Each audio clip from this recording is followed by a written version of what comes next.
कहानी की शुरुआत में हमें दिखाया जाता है एक हाई स्कूल स्टूडेंट जिसका की नाम होता है इतादोरी यूजी और जिसके की ग्रैंडपा हॉस्पिटलाइज्ड रहते हैं और अपनी आखिरी सांसें गिन रहे होते हैं बिकॉज ऑफ इनक्योरेबल डिजीज। अब यूजी अपने हाई स्कूल में स्पोर्ट्स क्लब या फिर पोइट्री क्लब ऐसे क्लब्स को छोड़ के ओकल्ट क्लब का मेंबर होता है और ये क्लब बेसिकली भूत प्रेत से रिलेटेड चीजों पर रिसर्च करता है। लेकिन उसके इस क्लब में होने का रीजन ऐसा नहीं था कि यूजी काफी ज्यादा कमजोर था, उल्टा हमें तो ये दिखाया जाता है कि यूजी अनबिलीवेबली स्ट्रॉन्ग था, यानी उसकी फिजिकल एबिलिटीज दूसरे लोगों से काफी गुना ज्यादा थी। बंदा लिटरली वर्ल्ड रिकॉर्ड्स को बड़ी ही आसानी से तोड़ने की कैपेबिलिटी रखता था और इवन वो ऐसा करता भी है उसके स्पोर्ट्स टीचर के चैलेंज करने पर। इसके बाद हमें एक और लड़का इंट्रोड्यूस कराया जाता है जो कि लगभग यूजी की उम्र का ही होता है, लेकिन ये नॉर्मल हाई स्कूलर नहीं होता, एक सॉर्सरर होता है जो कि कस्ड स्पिरिट्स और कस्ड ऑब्जेक्ट्स को हैंडल करने का काम करते हैं। और जब वो यूजी के ही हाई स्कूल में एक कस्ड ऑब्जेक्ट को ढूंढ रहा होता है तो उसे यूजी के बैग से कर्स एनर्जी फील होती है, लेकिन क्योंकि यूजी काफी ज्यादा गिफ्टेड था फिजिकली तो वो पलक झपकते ही वहां से गायब हो जाता है इससे पहले कि वो उसे रोक पाता। इसके बाद हमें ये दिखाया जाता है कि यूजी अपने ग्रैंडपा से मिलने आया होता है हॉस्पिटल में, लेकिन उसे बिल्कुल भी अंदाजा नहीं था कि उसकी ये मीटिंग अपने ग्रैंडपा के साथ आखिरी मीटिंग होगी, क्योंकि यूजी के ग्रैंडपा उसकी आंखों के सामने गुजर जाते हैं। और जब यूजी अपने ग्रैंडपा की डेथ के बाद सारी फॉर्मेलिटीज को कंप्लीट करने के बाद हॉस्पिटल से निकलने ही वाला होता है तो तभी उसके सामने वही लड़का आया था फिर से, जो कि अपना नाम बताता है मेगुमी फुशिगोरो। और वो यूजी से ये बोलता है कि तुम्हारे बैग में बहुत ही खतरनाक ऑब्जेक्ट रखा है तो इसलिए तुम्हें वो ऑब्जेक्ट मुझे हैंड ओवर करना पड़ेगा। लेकिन सरप्राइजिंगली यूजी के बैग में उस खतरनाक ऑब्जेक्ट का केस था, यानी डिब्बा था। और जब वो यूजी से डेस्परेटली पूछता है कि इसके अंदर का कर्स्ड ऑब्जेक्ट कहाँ है तो यूजी इसके जवाब में ये बोलता है कि वो ऑब्जेक्ट तो मेरे सैम्पेइज के पास है, अरे मतलब ओकल्ट क्लब में जो थे। और यूजी के अकॉर्डिंग वो दोनों उस कर्स्ड ऑब्जेक्ट की सील को भी खोलने वाले हैं। और ये चीज सुन के मेगुमी के पसीने छूट जाते हैं और वो यूजी से क्लियरली बोल देता है कि अगर ऐसा हुआ तो वो दोनों मारे जाएंगे। अब दूसरी तरफ हमें वो दोनों पगलेट दिखाए जाते हैं जो कि उस सील को खोल चुके होते हैं, जिसके कि अंदर से एक फिंगर निकलती है और वो सील खोलते ही वहाँ पे अजीबोगरीब घटनाएं होने लग जाती हैं, क्योंकि एक स्ट्रॉन्ग कर्स्ड ऑब्जेक्ट कई सारे कर्सेस को अपनी तरफ अट्रैक्ट करता है, जिस वजह से उन दोनों स्टूडेंट्स को काफी सारे कर्सेस गिर लेते हैं। लेकिन सही टाइम पे वहाँ पे मेगुमी और यूजी पहुंच जाते हैं और उन दोनों को रेस्क्यू कर लेते हैं। और जब ऐसा लगता है कि सब कुछ ठीक हो चुका है उन सारी कर्सेस को एक्सॉर्साइज करने के बाद, तभी उन दोनों पे ही एक काफी स्ट्रॉन्ग कर्स अटैक कर देता है उस कर्स ऑब्जेक्ट को एब्जॉर्ब करने के चक्कर में, जिस चक्कर में मेगुमी काफी ज्यादा घायल हो जाता है और यूजी काफी ज्यादा स्ट्रगल कर रहा होता है उस कर्स को रोकने में, इस कर्स ऑब्जेक्ट को एब्जॉर्ब करने से। लेकिन कोई और तरीका ना सुनने पर यूजी खुद उस कर्स ऑब्जेक्ट को खा लेता है, यानी एक तरीके से एब्जॉर्ब कर लेता है। एंड देन गेस व्हाट, जिस कर्स को एक्सॉर्साइज करने के लिए यूजी और मेगुमी दोनों इतना ज्यादा स्ट्रगल कर रहे थे, उस कर्स ऑब्जेक्ट के यूजी सिर्फ एक अटैक से चीथड़े उड़ा देता है, क्योंकि उसकी बॉडी को एक कर्स ने टेक ओवर कर लिया होता है। वो किंग ऑफ कर्सेस है जिसका की नाम है सुकुना। लेकिन यही नहीं, इसके बाद एक और बहुत बड़ा ट्विस्ट आता है। यूजी इस किंग ऑफ कर्सेस को कंट्रोल में ला सकता था अपने, लेकिन मेगुमी इस बात पे कंफ्यूज कि उसे अब यूजी के साथ क्या करना चाहिए। लेकिन इसी कंफ्यूजन के बीच एंट्री होती है इस एनीमे के सबसे पॉपुलर कैरेक्टर की, यानी सातोरू गोजो की, जो कि यूजी के साथ फाइट करता है ये चेक करने के लिए कि सही में यूजी उस कर्स को कंट्रोल कर सकता है। क्योंकि यार ये बंदा भी काफी ज्यादा सरप्राइज था यूजी के ऐसा करने की वजह से। And at the end of their fight ये कंफर्म हो जाता है कि यूजी सही में सुकुना को कंट्रोल कर सकता है। लेकिन फिर भी यूजी के इस कर्स ऑब्जेक्ट को एब्जॉर्ब करने की वजह से उसका नॉर्मल लोगों के बीच रहना सेफ नहीं था, इसलिए गोजो यूजी का एक और टेस्ट लेता है, उसे सुकुना की एक और फिंगर दे के और एब्जॉर्ब करने की बोल के उससे। और इस टेस्ट में भी पास होने के बाद गोजो यूजी से जुजुत्सु हाई ज्वाइन करने की बोलता है, यानी सॉर्सरर्स का एक स्कूल। और इसी दौरान गोजो ये बताता है यूजी को कि सुकुना किंग ऑफ कर्सेस है, और उसे ऐसा इसलिए बोला जाता है क्योंकि सुकुना के टाइम पे कोई भी सॉर्सरर ऐसा प्रेजेंट नहीं था जो कि उसे हरा सके।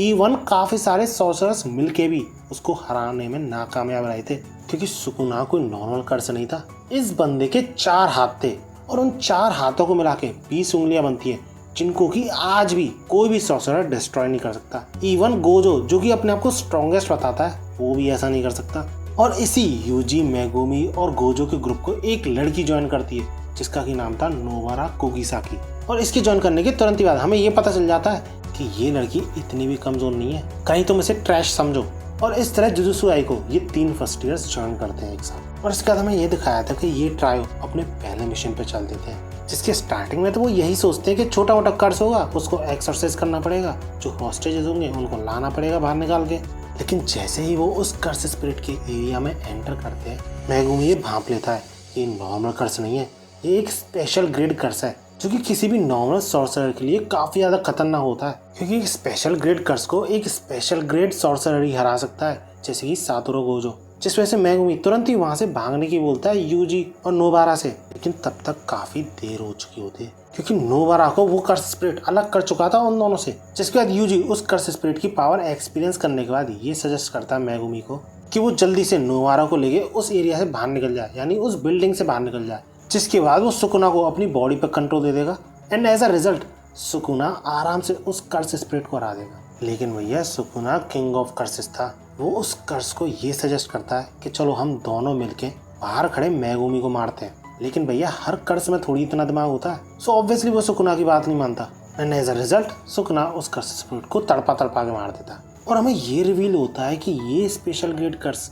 स्पेशल ग्रेड इसलिए बन पाया था क्योंकि उसने सुकुना की एक फिंगर एब्जॉर्ब कर रखी थी, जिसे सुकुना वापस ले लेता है। लेकिन अनएक्सपेक्टेड तो तब होता है जब यूजी वापस अपनी बॉडी पे कंट्रोल नहीं ले पाता, सुकुना को सप्रेस नहीं कर पाता, और इसी रीजन की वजह से सुकुना मेगुमी के पास जाता है, उसकी काफी ज्यादा कुटाई भी करता है और साथ ही साथ यूजी का यानी अपना दिल निकाल के फेंक देता है, क्योंकि वो कर्स था, उसको दिल की जरूरत नहीं थी जीने के लिए, जिंदा रहने के लिए। लेकिन जैसे ही वो वापस यूजी को कंट्रोल देता है उसकी बॉडी पे, यूजी कोलैप्स कर जाता है। लेकिन जब यूजी का पोस्टमार्टम होने जा रहा होता है तो यूजी अचानक से जिंदा हो जाता है and it's all because of winding walk जो कि उसने सुकुना के साथ किया था। लेकिन गोजो यूजी के रिवाइवल को राज रखने की बोलता है, क्योंकि उन तीनों को इतने खतरनाक मिशन पे इसलिए भेजा गया था जिससे कि यूजी को मारा जा सके बाय अपर हेड्स, और वो फिर से ऐसा कर सकते हैं अगर उन्हें ये पता चला कि यूजी जिंदा है। इसके बाद हमें जुजुत्सु आई के सेकंड ईयर्स दिखाए जाते हैं, जो कि है माकी, तोगे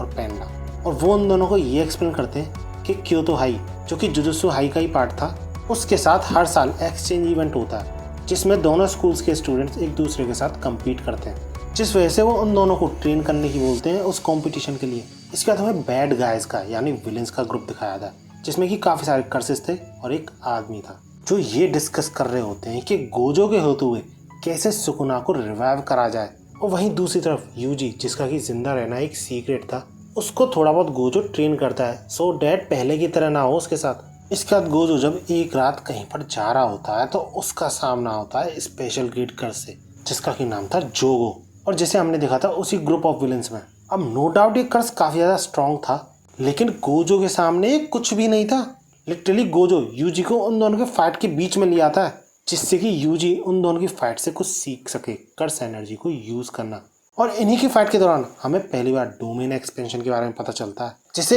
एक तरीके से तुम किसी भी सॉर्सरर या फिर कर्स का ट्रम्प कार्ड समझ सकते हो, यानी मोस्ट पावरफुल अटैक। और जब इन दोनों के डोमेन एक्सपेंशन एक दूसरे से टकराते हैं तो गोजो आसानी से जीत जाता है और जोगो को मारने ही वाला होता है, लेकिन दूसरा कर्स उसकी जान बचाने वहां पर पहुंच जाता है और जोगो गोजो के हाथ से बच निकलने में कामयाब होता है। अब क्योंकि क्योतो जुजुत्सु आई और टोक्यो जुजुत्सु आई इन दोनों स्कूल्स के बीच में एक्सचेंज इवेंट जो होने वाला था, तो मेगुमी और नोबारा जो कि टोक्यो जुजुत्सु हाई के स्टूडेंट्स थे, उनका सामना होता है क्योतो जुजुत्सु हाई के स्टूडेंट्स से, जिनमें से एक तो काफी ज्यादा पावरफुल था, लिटरली 3-4 जनों को अकेले पेल रहा था, और इस बंदे का नाम होता है आओई तोदो। इसके बाद हमें जुजुत्सु काइसेन का one of the creepiest curse Mahito introduce कराया जाता है, और इसी के साथ हमें गोजो का एक दोस्त भी इंट्रोड्यूस कराया जाता है जो कि फर्स्ट ग्रेड सॉर्सरर होता है नेम्ड एज नानामी। और जब नानामी और यूजी का सामना महितो से होता है और जिसके दौरान महितो अपना डोमेन एक्सपेंशन यूज करता है, तो ऑलमोस्ट नानामी मरने ही वाला होता है, लेकिन यूजी के बदौलत वो बच जाता है, क्योंकि महितो चाहे किसी की भी सोल को मैनिपुलेट कर ले, लेकिन यूजी का वो बाल भी बाका नहीं कर सकता था, क्योंकि यूजी के अंदर उसकी सोल के साथ साथ एक और सोल थी, यानी सुकुना की सोल। और कोई भी अगर सुकुना की सोल को छुए तो वो उसे बिल्कुल ही पसंद नहीं, जिसके बाद सुकुना सिर्फ अपनी उंगली घुमा के महितो को चीर के रख देता है, और महितो के कमजोर हो जाने की वजह से यूजी एक फाइनल ब्लो पेलता है महितो में, लेकिन समहाउ महितो वहां से दुम दबा के बच निकलता है। एंड सरप्राइजिंगली हमें ये पता चलता है कि जिस ग्रुप ऑफ विलेंस की बात मैंने वीडियो में की थी ना, उसी ग्रुप में महितो भी था। इसके बाद हमें जुजुत्सु टेक का क्योतो हाई और जुजुत्सु हाई के बीच में जो एक्सचेंज इवेंट होने वाला था वो दिखाया जाता है, जिसके के दौरान क्योतो हाई के जो स्टूडेंट्स थे उनको ये टास्क दिया जाता है कि वो यूजी को मारे, और ये टास्क और कोई नहीं हायर अप्स थे जिन्होंने पहले भी यूजी को मारने की कोशिश की थी, क्योंकि इवेंट शुरू होने से पहले वैसे तो ये इवेंट नॉर्मली ही होने वाला था, लेकिन जब गोजो ये रिवील करता है सबको कि यूजी अभी भी जिंदा है, तब हायर अप्स के थ्रू ये प्लान बनाया जाता है। और इसी इवेंट के दौरान हमें माई और मागी के बीच की फाइट दिखाई जाती है, यूजी और तोदो के बीच फाइट दिखाई जाती है, जिसके बाद हमें मेकामारू और पेंडा के बीच की फाइट भी दिखाई जाती है। And one of the best fight जो हमें दिखाई जाती है वो है कामो और मेगुमी के बीच की फाइट। लेकिन तभी इस इवेंट के दौरान उसी ग्रुप ऑफ विलेंस में से एक और कर्स जो कि काफी ज्यादा स्ट्रॉन्ग था उन स्टूडेंट्स पे अटैक कर देता है। और ये हानमी नाम का कर्स इतना ज्यादा स्ट्रॉन्ग था कि 2, 3, 4 स्टूडेंट्स मिलकर भी इसे हरा नहीं पा रहे थे। लेकिन तभी उसका सामना होता है तोदो और यूजी के डुओ से, और सही में ये डुओ काफी ज्यादा भारी पड़ता है हानमी पे, एक ऐसे कर्स पे जो कि स्पेशल ग्रेड कर्स था। और क्योंकि गोजो से लिटरली सबकी फटती है, चाहे कैसा भी विलन क्यों ना हो, तो वो बैरियर भी क्रिएट करते हैं उस जगह के आसपास जहाँ पर कि ये इवेंट हो रहा था। और ये बैरियर स्पेसिफिकली सिर्फ गोजो को बाहर रखने के लिए था। और कुछ टाइम अंदर स्टूडेंट्स के सरवाइव करने के बाद अपने गोजो सेंस से बड़ी आसानी से उस बैरियर को इनफेक्टिव बना देते हैं, मतलब नल एंड वॉइड कर देते हैं। जिसके बाद भैया गोजो कुछ ही सेकंड्स में सारी सिचुएशन को ग्रैप्स करना शुरू कर देता है कि आखिर चल क्या रहा है, और एक एक करके विलेंस को पेलना शुरू कर देता है। और इसी बीच हमें गोजो का one of the most powerful attack के बारे में पता चलता है, at least at this point of time. और उस अटैक का नाम होता है हॉलो पर्पल,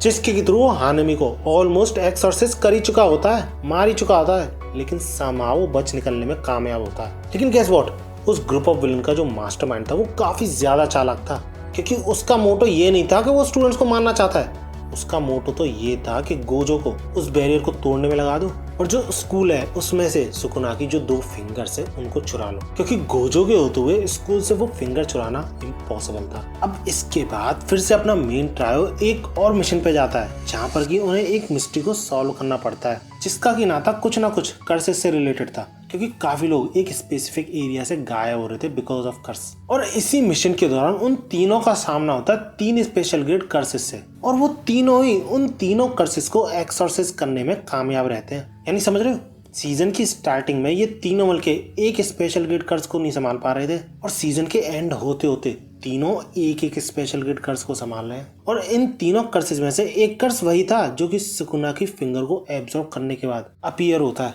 और इस कर्स को मेगुमी अकेले हैंडल करता है, इवन मारता भी है अपने इनकम्प्लीट डोमेन एक्सपेंशन के थ्रू। और इसी के साथ इस सीजन का एंड होता है। आई होप तुम्हें ये वीडियो अच्छी लगी होगी। अगर हाँ तो मेरी वीडियो को लाइक जरूर करना, और ऐसी ही वीडियोस के लिए मेरे चैनल को सब्सक्राइब भी कर सकते हो, क्योंकि काफी सारे एनिमेज के मैं सीजन एक वीडियो में कवर करने वाला हूँ। और अगर JJK के सीजन 2 पे हर एक एपिसोड पे एक वीडियो चाहिए तुम्हें, तो मुझे कमेंट्स में बता सकते हो। और भागो।